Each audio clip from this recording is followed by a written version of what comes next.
يا أيها الناس اعبدوا ربكم الذي خلقكم والذين من قبلكم لعلكم تتقون الذي جعل لكم الأرض فراشا والسماء بناء وأنزل من السماء ماء فأخرج به من الثمرات رزقا لكم فلا تجعلوا لله أندادا وأنتم تعلمون۔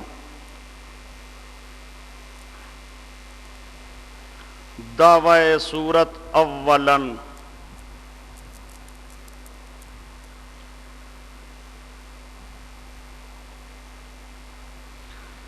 دعوی سورت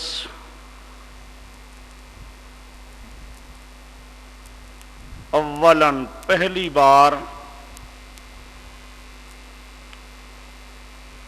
سورت کے دعوے کا ذکر تمہید میں 3 جماعتوں کا ذکر کیا گیا۔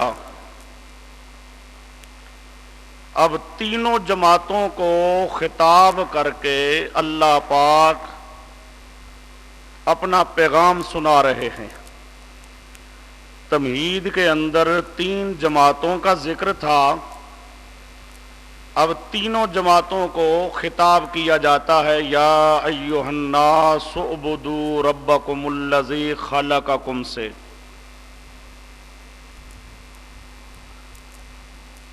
یہ سورت بقرہ لمبی سورت ہے اور بڑی مشکل سورت ہے۔ خصوصاً اس سورت میں آیات کا آپس میں مربوط کرنا سب سے بڑا مشکل کام ہے۔ مفسرین اہل سنت والجماعت نے اپنے اپنے انداز میں بڑی محنت کی ہے۔ ان تمام سے ہٹ کر اب ذرا آپ دیکھتے جائیں گے انشاءاللہ آخر تک مولانا حسین علی صاحب رحمۃ اللہ تعالی علیہ کے انداز میں آپ دیکھیں گے کس طرح پوری سورت آپ کے آپس میں آیات کی آیات مرتبط ہوتی ہیں۔ یہاں مفسرین کو بڑے بڑے تکلفات کر کے ربط دینا پڑتا ہے۔ ہمارے انداز میں بس دعوی سورت آئے گا، دعوی سورت ماننے والوں کے لیے بشارت آئے گی، دعوی سورت کو ثابت کرنے کے لیے عقلی دلائل آئیں گے، دعوی کو ثابت کرنے کے لیے نقلی دلائل آئیں گے، دعوی کو نہ ماننے والوں کے لیے تخویفات آئیں گی، دعوے پر سوال کرنے والوں کے شبہات کے جوابات آئیں گے۔ سارے یوں جڑتی جائیں گی آیتیں، سب آیات آپس میں بالکل مربوط ہوتی جائیں گی۔ تمام کی تمام صورت دعویٰ کے ساتھ متعلق ہوگی۔ کہیں دعوے کے لیے تخفیف ہے، کہیں دعوے کے لیے بشارت ہے، کہیں دعویٰ سے متعلق زجر ہے، کہیں دعویٰ سے متعلق شکوہ ہے، کہیں دعوے پر سوال وارد ہوتے ہیں اس کے جوابات ہیں، کہیں دعوے کے لیے دلائل ہیں۔ سب صورت یوں مربوط ہوگی انشاءاللہ۔ اب یہ دعوی صورت آ رہا ہے، 3 جماعتوں کا ذکر آیا، اب تینوں کو خطاب کیا جاتا ہے۔ اور عام طور پر مفسرین یہ جو 2 مثالیں دی گئی ہیں، دوسری مثال میں ان کافروں کا ذکر تھا جن پر مہر جباریت نہیں لگی۔ مہر جباریت گویا کہ وہ لا علاج مریض نہیں ہے بلکہ قابل علاج ہیں۔ اور سمجھے مہر جباریت نہیں لگی۔ یہ بعض اہل سنت والجماعت مفسرین نے اس انداز میں ربط لگایا ہے۔ وہ سمجھو، وہ کہتی ہیں چونکہ ذکر تھا اس جماعت کا مثال کے ذریعہ سے جو لا علاج نہیں ہے بلکہ قابل علاج ہے۔ لا علاج نہیں ہے، قابل علاج ہے۔ تو قابل علاج کے لیے دو نسخے پیش اللہ کر رہا ہے، ایک نسخہ توحید والا، دوسرا نسخہ رسالت والا۔ یہ بعض اہل سنت والجماعت یوں ماقبل کے ساتھ ان آیتوں کو جوڑتے ہیں، ربط دیتے ہیں کہ پہلے مثال کے اندر ذکر تھا ایسی جماعت کا جو جماعت قابل علاج ہے، لا علاج نہیں ہے، قابل علاج ہے، چونکہ قابل علاج ہے لہذا اس کو چلو جی شفا کے نسخے دیتے ہیں تمہیں، ان شفا کے نسخوں کو استعمال کرو گے بیماری دور ہو جائے گی۔ ایک نسخہ ہے توحید والا، دوسرا نسخہ ہے رسالت والا۔ تو نسخہ شفا اول توحید، آگے نسخہ شفا دوم رسالت۔ اس لیے یہاں آپ کے پاس عبارت ایک لکھی ہوگی، نسخہ شفا اول توحید، آگے آ رہا ہے وَإِن كُنتُمْ فِي رَيْبٍ، اس کے نیچے لکھا ہوگا نسخہ شفا دوم برہان رسالت۔ رسالت اچھا جی، اور ہمارے انداز میں تینوں جماعتوں کو اللہ پاک خطاب کر کے اپنا پیغام توحید کا سنا رہا ہے۔ دعوی سورت آ رہا ہے، سورت کا دعویٰ۔ اب تک سورت کے لیے، اس دعوے کے لیے کیا تھی؟ تمہید۔ تمہید میں تین جماعتوں کا ذکر تھا، اب آیا مقصود سورت۔ اب کیا آیا؟ دعوی سورت، مقصود سورت۔ تینوں جماعتوں کو اللہ خطاب کرتا ہے، یا ایھا الناس اعبدوا ربکم الذی خلقکم والذین من قبلکم لعلکم تتقون۔ یہ الذی خلقکم سے اس دعوی سورت کے لیے دلائل ہیں۔ ان دلائل کو چونکہ مختلف حصے ہیں، دلیل عقلی ہے، اس دلیل عقلی کے مختلف حصے ہیں، مختلف نعمتیں ہیں اس کے اندر، اس لیے الگ الگ نعمت ہم شمار کر رہے ہیں۔ یہ الذی خلقکم یہ نعمت اولا، اور والذین من قبلکم نعمت دوم۔ آگے الذی جعل نعمت سوم، آگے والسماء بناء نہ وانزل نعمت چہارم، فاخرج به من الثمرات نعمت پنجم۔ پانچ نعمتیں آ رہی ہیں اس دلیل عقلی کے اندر۔ دلیل عقلی کے اندر پانچ نعمتیں، یا دلیل عقلی کے پانچ اجزاء ہیں۔ دلیل عقلی کے پانچ اجزاء ہیں۔ اب سمجھو پہلے دعوی سورت، اعبدوا ربکم، لوگو اپنے رب ہی کی عبادت کرو، رب ہی کو پکارو، اللہ کی پکار میں کسی اور کو شریک نہ بناؤ۔ یہ پہلا آ رہا ہے دعوی سورت کہ عبادت اور پکار اللہ ہی کی ہو، اس عبادت اور پکار کے اندر اللہ کے ساتھ کوئی شریک نہ بناؤ۔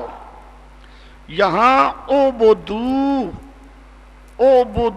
ربکم، عبداللہ ابن عباس اس کا معنی کرتی ہیں اعبدوا کا افردوا الطاعۃ والعبادۃ لربکم دون سائر خلقہ، دون سائر خلقہ۔ تفسیر ابن عباس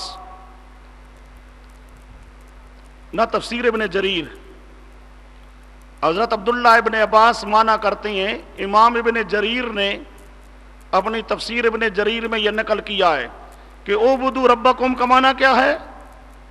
اطاعت اور عبادت اپنے رب کی، افردو اکیلا کرو اپنے رب کی لیے عبادت کو، دون سائر خلقہ ہی، اللہ کی جتنی مخلوق ہے کسی مخلوق کی عبادت اور پکار نہ کرو، یہ عبادت اور پکار صرف اللہ کی۔ یہاں پر حصر ہے، اس دعوے کے اندر کیا ہے؟ حصر. حصر کا معنی کیا؟ کہ اللہ ہی کی عبادت کرو، اللہ کی عبادت میں کسی اور کو شریک نہ کرو. اب یہ جو حصر ہے، حصر کے لیے پہلی دلیل یہ عبداللہ ابن عباس کا معنی.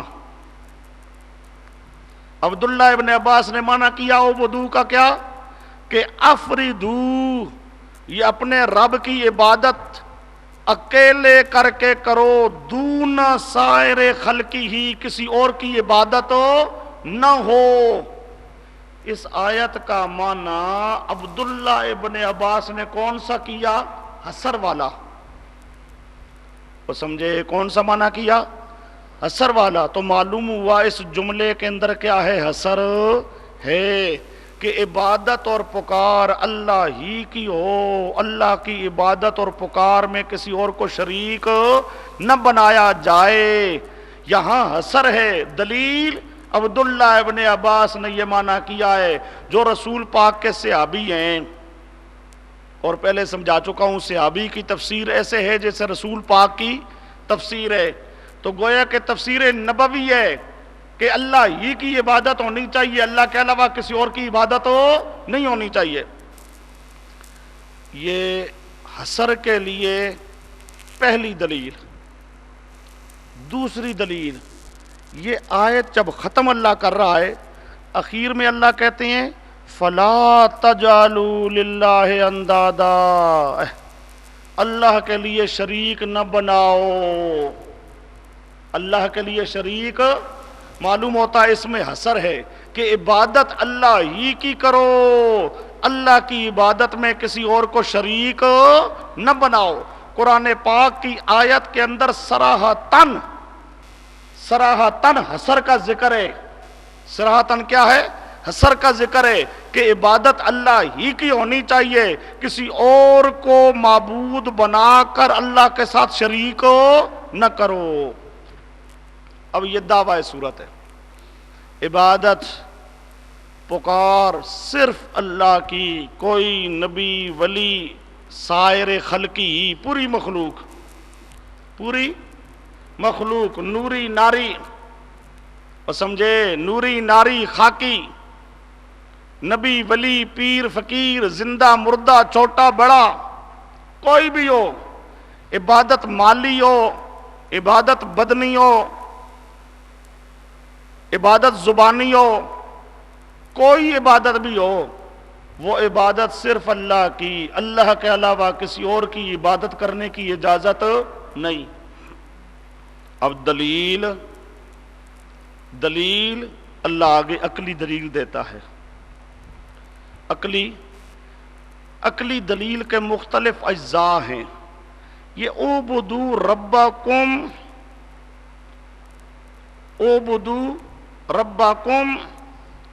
رب ہی کو پکارو. عبادت کا معنی میں بار بار ساتھ کر رہا ہوں، پکار. رسول پاک نے فرمایا الدعاء هو العبادت، دعا، اور وہ پہلے سمجھا چکا ہوں دعا ما فوق الاسباب پکار. یہ جو ما فوق الاسباب پکار ہے یہی عبادت ہے. الدعاء هو العبادت، یہ رسول پاک صلی اللہ علیہ وسلم کا ارشاد ہے. ابو داؤد شریف صفحہ 208 جلد نمبر 1، ترمذی صفحہ 173 جلد نمبر 2. صحیح ستہ کی گویا کہ روایت ہے، ابو داؤد کی اور ترمذی کی. پیارے پیغمبر صلی اللہ علیہ وسلم نے فرمایا دعا پکار یہی عبادت ہے. گویا کہ دعا اور عبادت کیا ہے؟ ایک. دعا اور عبادت کیا ہے؟ اور سمجھا چکا ہوں پہلے چند آیات سے.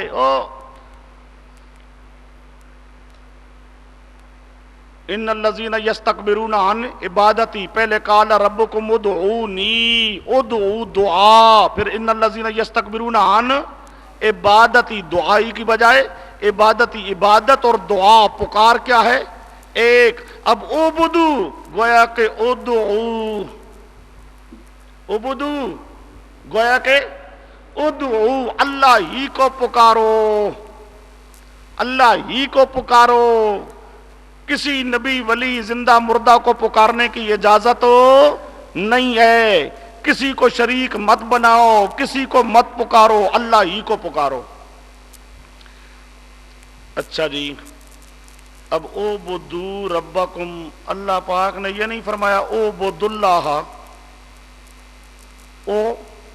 اعبدوا اللہ، لفظ اللہ نہیں بلکہ ربکم، یہ لفظ رب میں مستقل دلیل ہے، لفظ رب مستقل دلیل ہے، اللہ ہی کی عبادت پکارو۔ کیوں جی؟ اللہ کی بجائے رب، اس لیے کہ وہ تمہارا رب ہے، وہ تمہیں پالنے والا ہے، اس کی ربوبیت میں اس کا کوئی شریک نہیں ہے، تو پھر پکار کے اندر بھی کوئی شریک نہیں ہے۔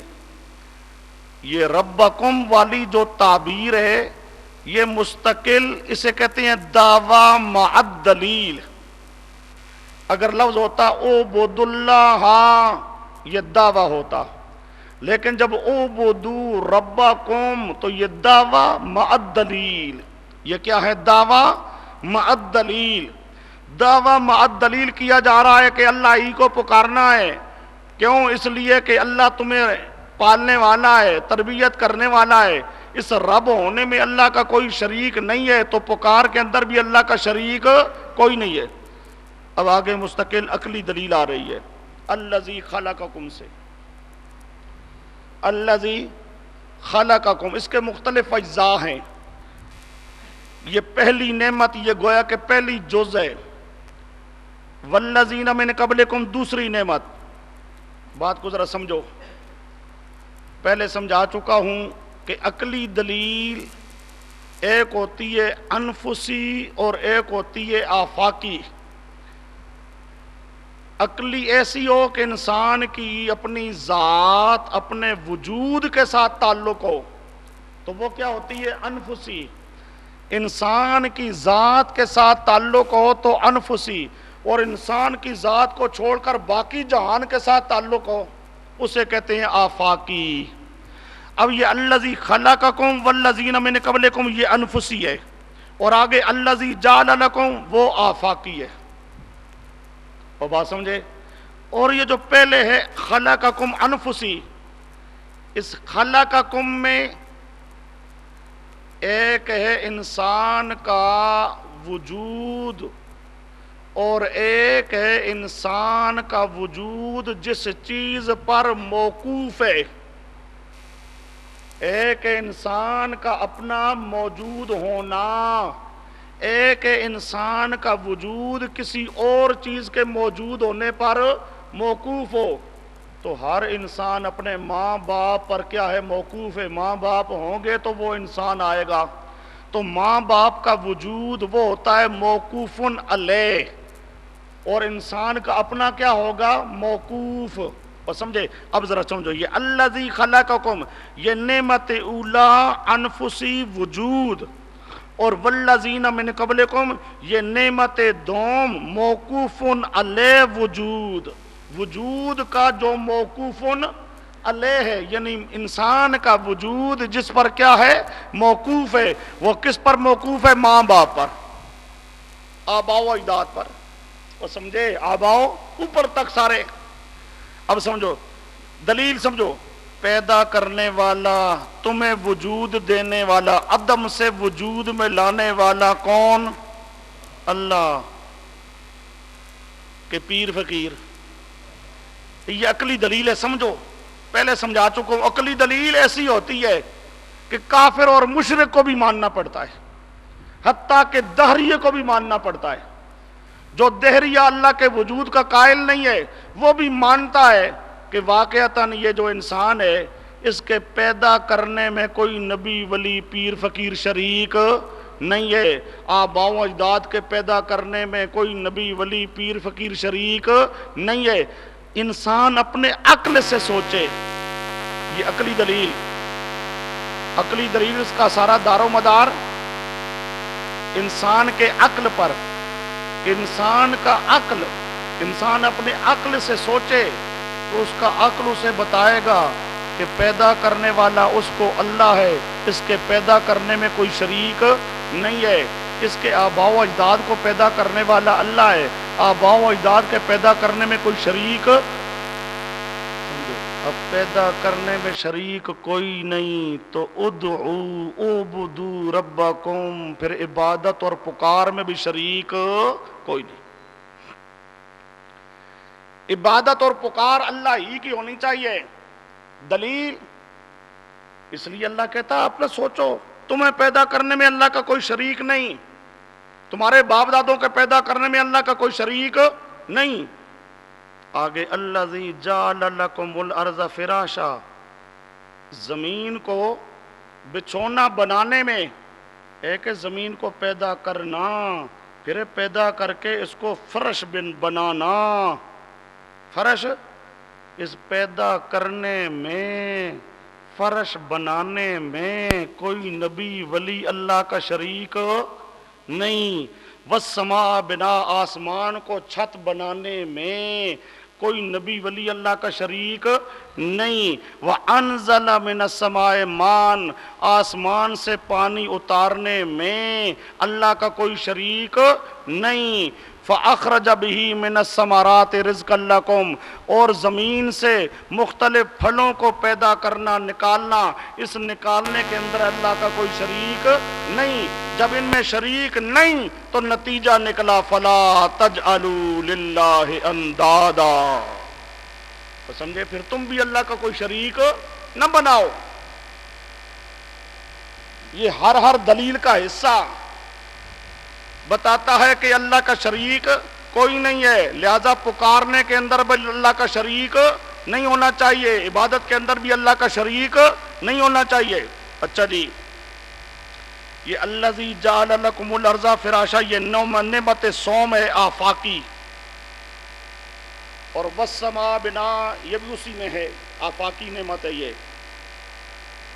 درمیان میں لعلکم تتقون، یہ جملہ معترضہ ہے، سمجھو ذرا بات کو، بات آ رہی ہے نا دلیل کی، کیا آ رہی ہے دلیل، تو درمیان میں یہ لعلہ، یہ کیا ہے جملہ معترضہ، اس میں فائدہ توحید کا بتایا جا رہا ہے، لعلہ فائدہ توحید، جملہ معترضہ کے اندر کیا ہے، فائدہ توحید کا ذکر، تاکہ تم بچ جاؤ، تاکہ تم بچ جاؤ، بے عبادتی ہی اقابہ از جلالین، اللہ ہی کی عبادت کرو، اس کی عبادت میں شریک نہ کرو، اس طرح بچ جاؤ اقابہ، اللہ کے عذاب سے، اللہ کے عذاب سے بچ جاؤ، یہ فائدہ ہے، فائدہ توحید۔ فائدہ کبھی ہوتا ہے دفع ضرر، نقصان کو دور کرتا ہے، کبھی جلب نفع حاصل کرتا ہے، یہ فائدہ ہے، اور یہ فائدہ کیا ہے، من قبیل دفع ضرر، یہ فائدہ کیا ہے، من قبیل ضرر، ختم ہو جائے گا، عذاب سے جان بچ جائے گی، ضرر اور نقصان تمہیں نہیں پہنچے گا، تمہارا یہ فائدہ ہوگا۔ اچھا جی، اب عبادت اور پکار اللہ ہی کی ہونی چاہیے، کیوں، یہ عقلی دلیل، اور اس عقلی دلیل میں گویا کہ 5 دلیلیں بن گئیں، 5 نعمتیں یعنی 5 دلیلیں بن گئی جو بتاتی ہیں کہ ان کاموں میں اللہ کا شریک نہیں ہے، کاموں میں اللہ کا شریک نہیں ہے، تو عبادت اور پکار میں بھی اللہ کا شریک نہیں ہے۔ فلا تجعلوا للہ اندادا، نہ بناؤ اللہ کے لیے شریک، اندادن شرکاء فی العبادت از جلالین، یہی مسئلہ الہ میں پڑھائے ہو، ند کا حقیقی معنی لغوی معنی مراد نہیں ہوتا، بلکہ قرآن پاک کی اصطلاح میں انداد کا لفظ جہاں بھی بولا جائے گا مراد کیا ہوگا، شریک، شریک نہ بناؤ، وَأَنْتُمْ تَعْلَمُونَ، تم جانتے ہو، کس چیز کو، اے لا شریک لہ فی ہذہ الخمسۃ، یہ جو 5 اجزاء 5 دلیلیں ہیں، یہ 5 چیزیں ہیں، ان 5 چیزوں میں تم بھی جانتے ہو اللہ کا شریک کوئی نہیں ہے، پھر عبادت اور پکار کے اندر بھی اللہ کا شریک نہ بناؤ۔ یہ دعوی صورت اور دعوی صورت پر 5 دلیلیں آئیں، 5 دلیلیں جن کا تعلق عقل کے ساتھ تھا، یا 5 اجزاء عقلی دلیل کے، 5 اجزاء عقلی دلائل کے۔ اب آگے آئیے وَإِن كُنتُمْ فِي رَيْبٍ، یہ جواب شبہ۔ اب دعوی توحید پر ایک شبہ ہوتا ہے، اللہ پاک اس کا جواب دے رہا ہے۔ شبہ کیا ہے؟ مشرکین مکہ کہا کرتے تھے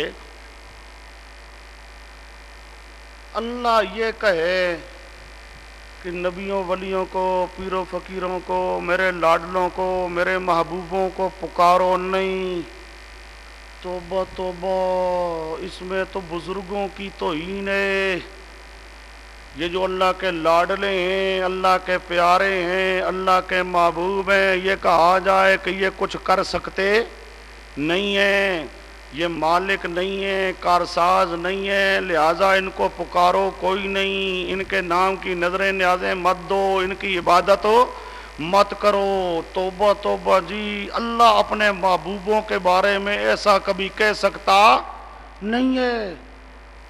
یہ محمد وہابی ہے، یہ خود بناتا ہے، معاذ اللہ، یہ خود بناتا ہے اور بنا بنا کے آگے آ کے کہتا ہے جی اللہ نے فرمایا ہے۔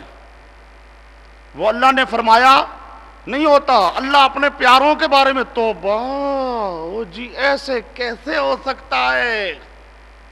اللہ اپنے پیاروں کے بارے میں یہ کہے کہ یہ کچھ کر نہیں سکتے، بلے بلے، اتنی وڈی توہین بزرگاں دی اللہ نہیں کردا، اپنے لاڈلیاں دی توہین ہو، اس لیے یہ خود بناتا ہے۔ یہ شبہ ہے ان کا اعتراض۔ یہاں شبہ کا ذکر نہیں ہے، شبہ کے ذکر کے لیے ذرا نکالیے سورۃ یونس۔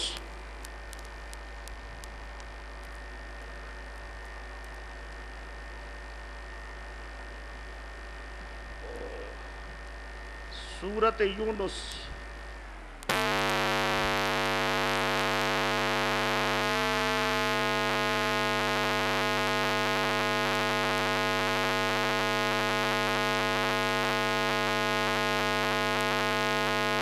یقولون افترا، صفحہ 319۔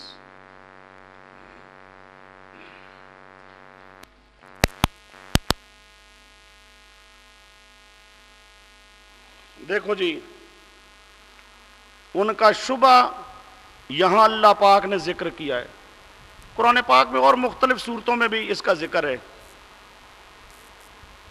ام یقولون افترا، ام یقولون، کہتے ہیں یہ مشرک افطارا ہو، اس قرآن کو یا اس مسئلہ توحید دعوی صورت کو گھڑ لیا ہے محمد نے۔ سمجھے؟ یہ اللہ نہیں کہتا جی، ایسی بات اللہ کبھی کہہ سکتا ہے ہی نہیں۔ افطارا ہو، اس قرآن کو گھڑ لیا محمد نے صلی اللہ علیہ وسلم۔ یہ ان کا سوال ہے، شبہ ہے، اللہ اس شبہ کا جواب دے رہا ہے۔ آئیے اپنے مقام پر، اللہ جواب دے رہا ہے۔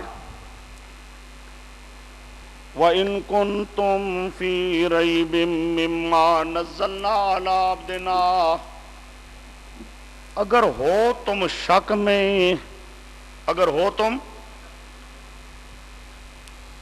مما،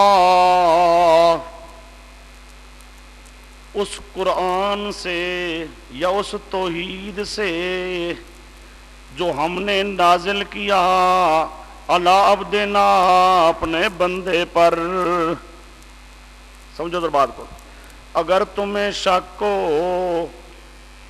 ہو کس چیز میں؟ قرآن میں. مما نزلنا، قرآن میں اوپر ایک لفظ لکھا ہوگا انہو من عند اللہ عز جلالین.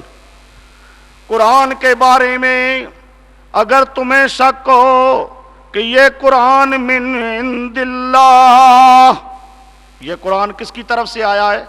اللہ کی طرف سے. یہ پیغام توحید اللہ کی طرف سے آیا ہے.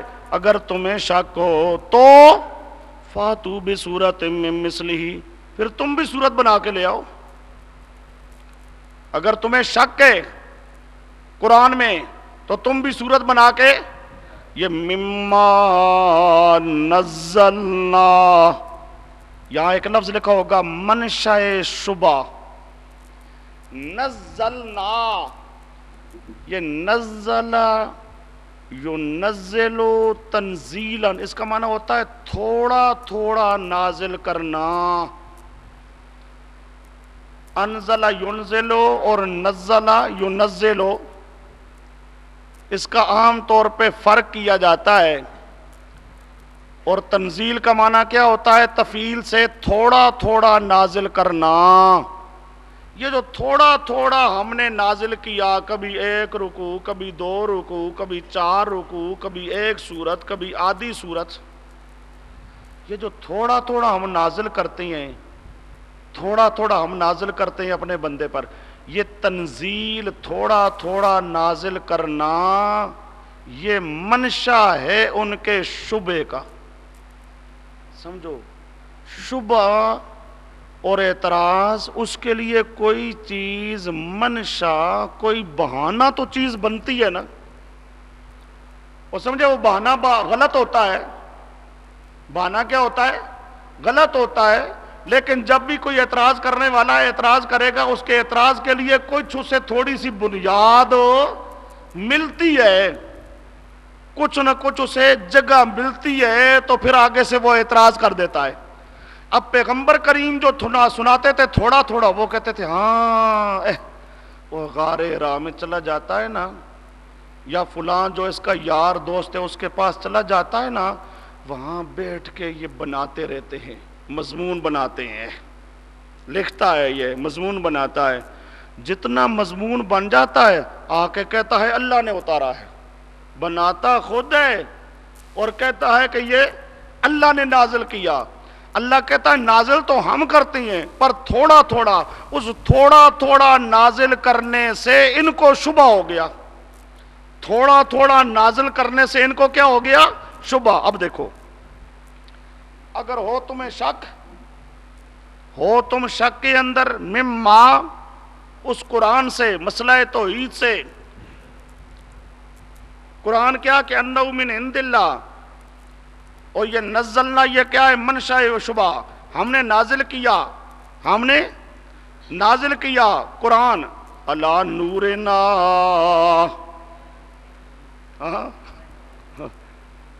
یہ بھی عجیب قوم ہے.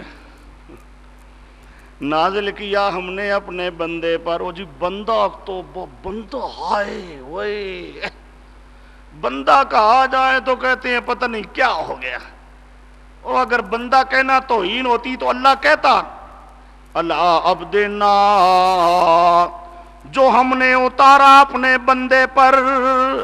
اگر تمہیں شک ہے اس کے من عند اللہ ہونے میں تو فاتو بصورت من مثلہ، لے آؤ کوئی صورت من مثلہ. من مثل ہی یعنی مثل ما نزلنا. یہ ہی ضمیر کدھر لوٹ رہی ہے؟ ما نزلنا، جو قرآن ہم نے نازل کیا، اس قرآن کے مثل. کو بات سمجھ آ رہی ہے؟ اس قرآن کے مثل لے آؤ کوئی صورت، کوئی صورت جو قرآن کی صورت کا مقابلہ کر سکے. قرآن پاک کی صورت کے مقابل کوئی صورت لے آؤ. قرآن پاک کی صورت کے مقابل کوئی. یہاں پر لوگ سمجھتی ہیں کہ جیسا قرآن فصیح و بلیغ ہے اسی طرح فصیح و بلیغ ہو،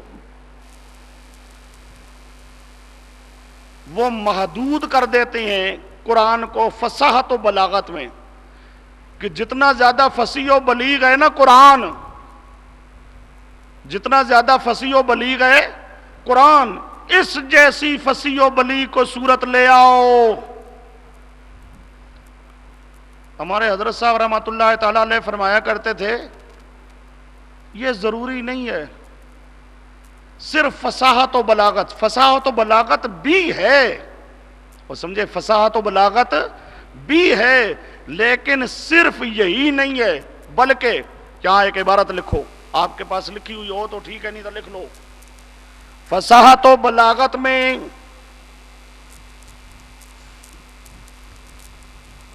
یہ جو مثل ہونا ہے، مثل کس چیز میں ہو؟ فصاحت و بلاغت میں، مضامین کی ندرت میں، مضامین کی ندرت نادر ہونا،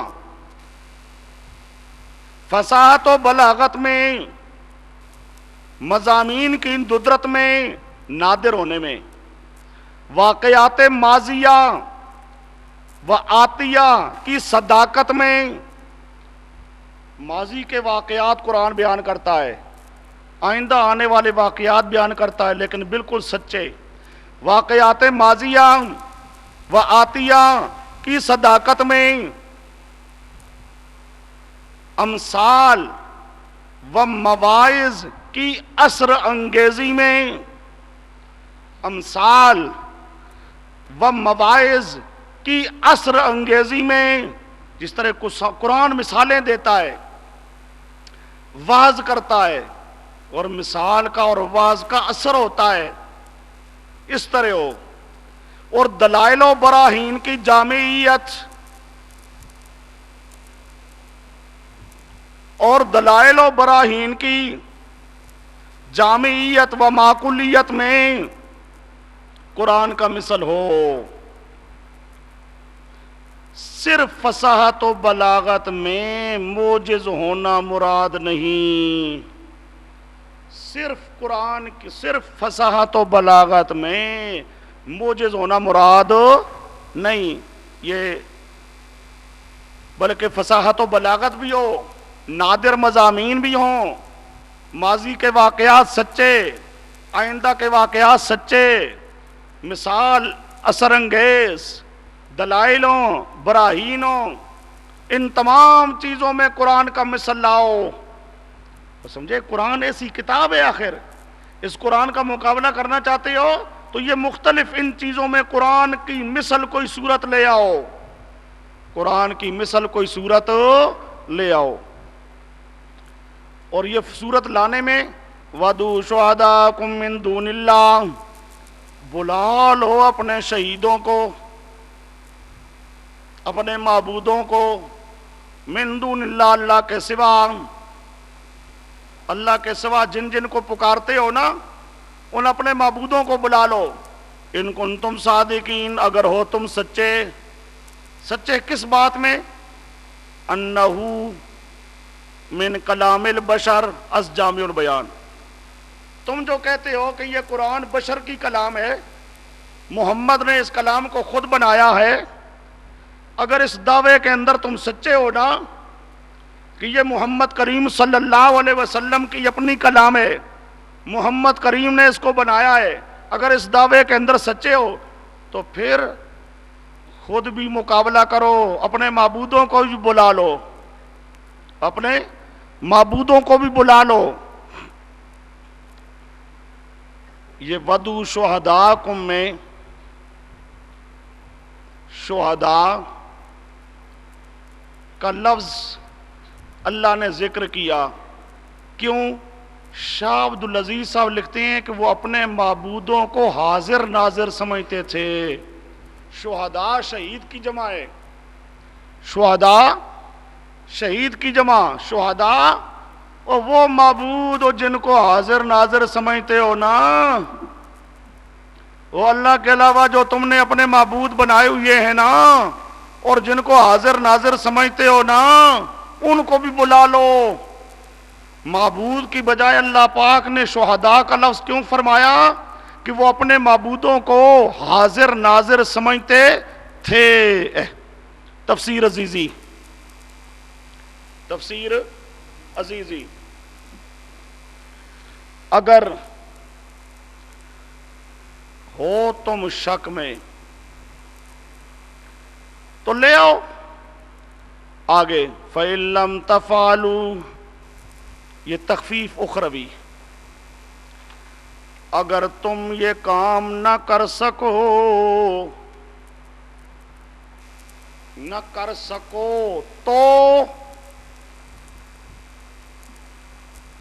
اگر تم یہ کام نہ کر سکو تو ایمان لے آؤ، مان لو نا۔ پھر وہ سمجھے، اگر تم قرآن کے مقابل کوئی صورت نہیں لا سکتے ہو، پھر مان لو یہ دعوی صورت کہ اللہ کا شریک کوئی نہیں۔ قرآن مان لو کہ یہ اللہ کی کلام ہے۔ اگر تم مقابلہ نہیں کر سکتے ہو، اگر تم مقابلہ نہیں کر سکتے ہو تو ایمان لے آؤ۔ تو وَلَن تَفْعَلُوا، سمجھنا یہ جملہ معترضہ ہے درمیان میں، اور ہرگز ایسا کام نہ کر سکو گے۔ اگر تم یہ کام نہ کر سکو، آگے وَلَن تَفْعَلُوا، اور ہرگز ایسا کام نہ کر سکو گے۔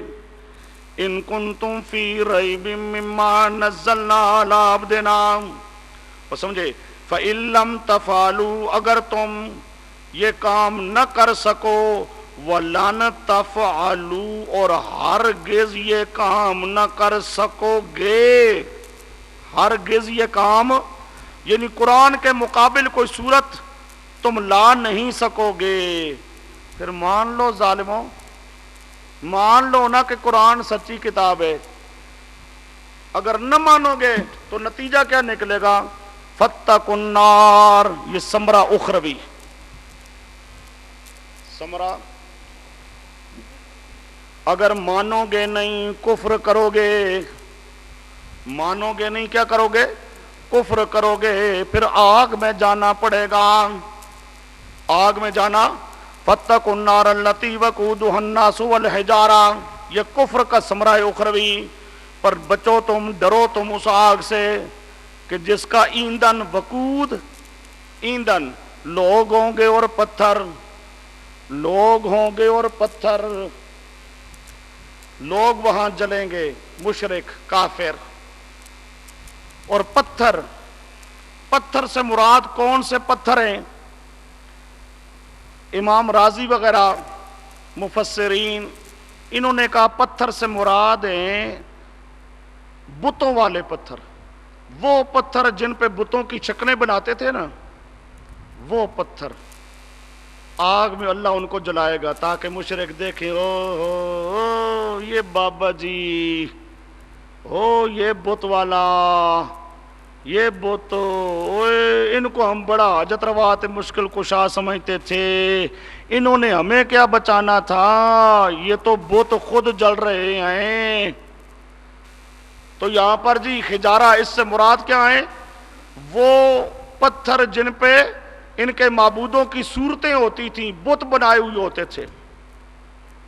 لیکن عبداللہ ابن عباس، عبداللہ ابن مسعود اور باقی صحابہ اور تابعین وہ کہتے ہیں کہ نہیں، حجارہ سے مراد ہے پتھر، کبریت کا پتھر، کبریت کا، گندک کا، گندک والا پتھر، کبریت والا پتھر مراد ہے۔ اور اس کی خاصیت ہے کہ وہ آگ کو بہت روشن کرتا ہے، وہ آگ بڑی زیادہ جلاتی ہے۔ اللہ پاک کہتا ہے وہ پتھر ہوگا جو آگ کو بہت زیادہ جلائے گا، اور اس آگ میں تم نے جلنا ہے مشرکو اگر قرآن کو نہ مانو گے، اس دعوی صورت کو نہ مانو گے اور اللہ کے ساتھ اوروں کو شریک بناؤ گے، نبیوں ولیوں کو حاجات اور مشکلات میں پکارو گے، آگ میں جلنا پڑے گا، جو آگ بڑی سخت آگ ہوگی۔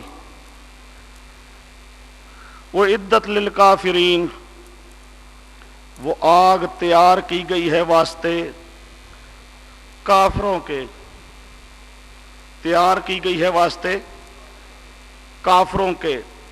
مستحقین نار کون ہے؟ اصل کے اعتبار سے کافر۔ سوال پیدا ہوتا ہے مومن گناہگار بھی تو ممکن ہے گناہوں کی وجہ سے آگ کے اندر چلا جائے، مومن گناہگار اپنے گناہوں کی وجہ سے چلا جائے، تو جواب سمجھو، جواب یہ ہے کہ وہ جا سکتا ہے۔ یہاں اللہ پاک بتا رہا ہے یہ اصل میں تیار کی گئی ہے جو آگ جہنم کافروں کے لیے، مسلمانوں کے لیے اللہ نے اس کو تیار نہیں کیا۔ جس طرح جیل تیار کی جاتی ہے مجرموں کے لیے، جیل تیار کی جاتی ہے مجرموں کے لیے، بعض اوقات مجرم نہیں ہوتے وہ بھی چلے جاتی ہیں، اور سمجھے؟ تو اصل میں تو تیار ہے کس کے لیے کی گئی ہے؟ کافروں کے لیے، مومنوں کے لیے تیار نہیں کی گئی۔ لیکن مومن اپنے جرم کی پاداش میں ممکن ہے چلا جائے، مومن کو جو وہاں پہ عذاب ہوتا ہے یہ آگے آئے گا، مختلف مقامات پر عذاب مہین وغیرہ۔ کافروں کے لیے جو عذاب ہوتا ہے آگ میں اس کو کہتے ہیں عذاب مہین، ذلیل کرنے والا عذاب، اور جو مومن گناہگار جائے گا اس کے لیے عذاب ہوگا تطہیر کے لیے، اس کے لیے جو عذاب ہوگا تطہیر کے لیے، جو اس نے گناہ کیے ان گناہوں سے اس کو پاک کرنے کے لیے۔ چلو جی، یہ اللہ پاک نے ذکر کیا، اگر یہ تم نے نہ مانا، یہ سوال کا جواب ہوا کہ اگر میرے پیارے پیغمبر نے اس کو بنایا ہے، تم کہتے ہو اگر واقعتاً میرے پیارے پیغمبر نے بنایا ہے تو تم بھی قرآن کے مقابل بنا کے لے آؤ، لیکن قرآن کے مقابل تم بنا نہیں سکو گے، تو مان لو ہمارے دعوی صورت کو، پیغام توحید کو کہ اللہ کا شریک کوئی نہیں ہے۔ وَإِن كُنتُمْ فِي رَيْبٍ، سوال پیدا ہوتا ہے کہ قرآن پاک نے شروع میں کہا لا ریب فی، شک نہیں ہے، اور یہاں آ گیا وَإِن كُنتُمْ فِي رَيْبٍ، اگر ہو تم شک میں، تو کیا مطلب قرآن میں شک ہے کوئی؟ تو کیا مطلب ہے قرآن کے اندر کوئی شک ہے؟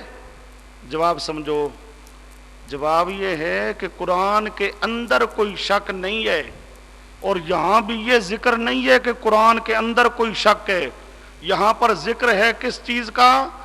کہ اگر کوئی شک کرنے والا شک کرے تو ایک ہے قرآن کے اندر شک کا ہونا، ایک ہے شک کرنے والوں کا قرآن کے بارے میں شک کرنا، سمجھے؟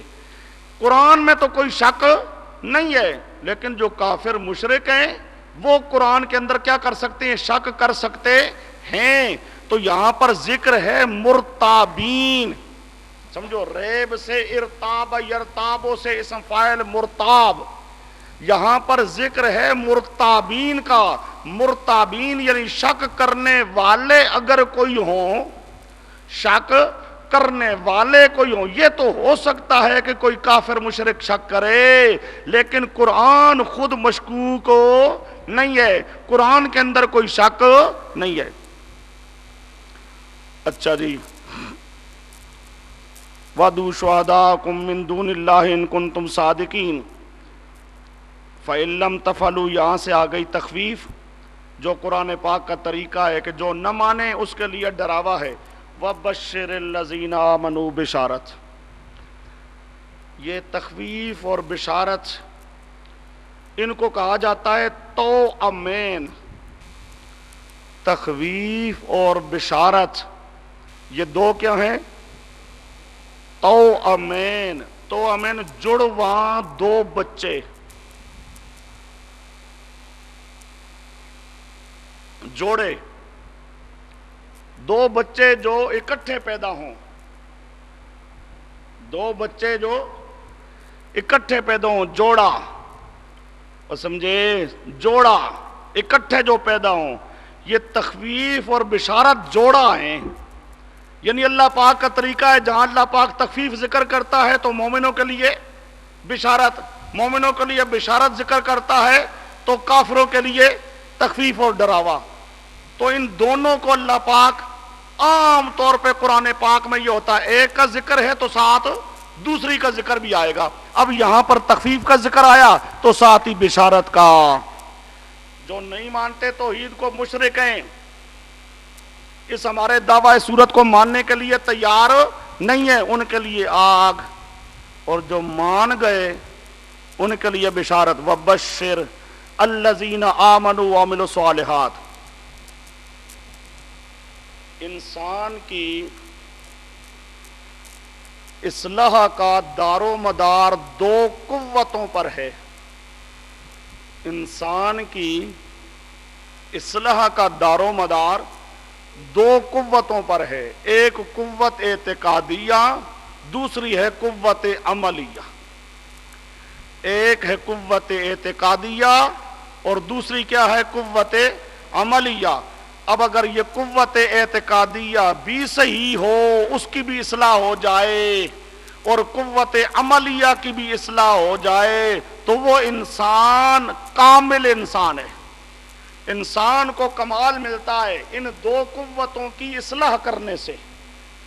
تو سمجھے اصلاح ہوتی ہے انسان کی ان دو قوتوں سے، ایک قوت اعتقادیہ، دوسری قوت عملیہ۔ یہاں اللہ پاک نے ان دونوں قوتوں کا ذکر کیا۔ الذین آمنوا اصلاح قوت اعتقادیہ، عملوا الصالحات اصلاح قوت عملیہ۔ الذین آمنوا، بشارہ سنا دو کن کو؟ الذین، جنہوں نے مان لیا۔ سمجھو یہ مانا نہیں کرنا ایمان والوں کو، مانا کیا کرنا ہے؟ جنہوں نے اس دعوے کو، ہاں بشارت اس کے لیے ہے۔ یہ جو ہم پیغام سنا رہے ہیں، پیغام آمنو، اور جس نے اس پیغام کو مان لیا، اللہ کے ساتھ جس نے شریک نہ کیا۔ پیغمبر کریم کہتے ہیں اللہ کے ساتھ کسی کو شریک نہ بنا۔ آمنو، جن لوگوں نے یہ توحید والا مسئلہ مان لیا، قرآن کو مان لیا، تو بات سمجھے، جنہوں نے قرآن کو مان لیا، قرآن کا یہ مرکزی مضمون توحید والا مسئلہ مان لیا، وَعَمِلُوا الصَّالِحَاتِ، اور اعمال صالحہ کیے۔ اعمال صالحہ کیا ہوتی ہیں؟ سنت پر عمل، ہر وہ چیز جس میں پیغمبر کریم صلی اللہ علیہ وسلم اور صحابہ کے طریقے پر عمل کیا جائے۔ اب جس نے اپنے اعمال کو بھی ٹھیک کر لیا، عقیدے کو بھی ٹھیک کر لیا، ان لہم جنات، ان کے لیے بشیر، میرے پیارے پیغمبر خوشخبری سناؤ، ان لہم، مبشر بھی، پیغمبر ہوگا مبشر۔ پیغمبر کون ہوگا؟ مبشر۔ اور جس چیز کی بشارت سنائی جائے وہ کیا ہوتا ہے؟ مبشر بھی۔ مبشر بھی کیا ہے؟ جنات۔ ان کے لیے ایک جنت نہیں، کئی جنتیں۔ واہ میرا اللہ، اللہ کا کرم دیکھو۔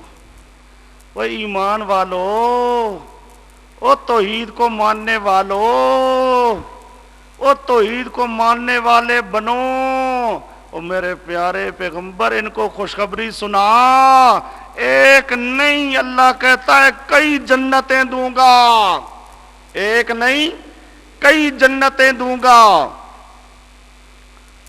تجری من تحتها الانہار۔ یہ وصف اول، وصف اول، کلما رزقو، وصف دوم، وَلَهُمْ فِيهَا أَزْوَاجٌ مُطَهَّرَةٌ، وصف سوم، وہم فیا خالدون، وصف چہارم، وصف اللہ پاک کہتی ہیں تمہیں کیا دوں گا؟ باغات، جنتیں۔ بات کو ذرا سمجھو، اسباب تلذذ تین ہیں، اسباب تلذذ، لذت حاصل کرنے کے اسباب، آرام کے اسباب، سکون کے اسباب۔ ایک مسکن، دوسرا مطعم، تیسرا منکح، اور چوتھا پھر ہے آگے کمال تلذذ۔ بات کو سمجھو، تین چیزیں ہیں جن پر انسان کے سکون، آرام کا دار و مدار ہے۔ ایک کیا؟ رہائش مل جائے، رہائش، مسکن۔ دوسرا مطعم، کھانے پینے کے لیے بھی مل جائے، وہ سمجھے، رہائش ہو پر کھانا نہ ہو تو پھر تو کوئی آرام نہ ہوا۔ آرام کے تین اسباب ہیں، کیا؟ ایک رہائش ملے، دوسرا کھانا پینا بھی ملے، دو تیسرا منکح۔ سمجھو، اگر دو چیزیں تو ملیں،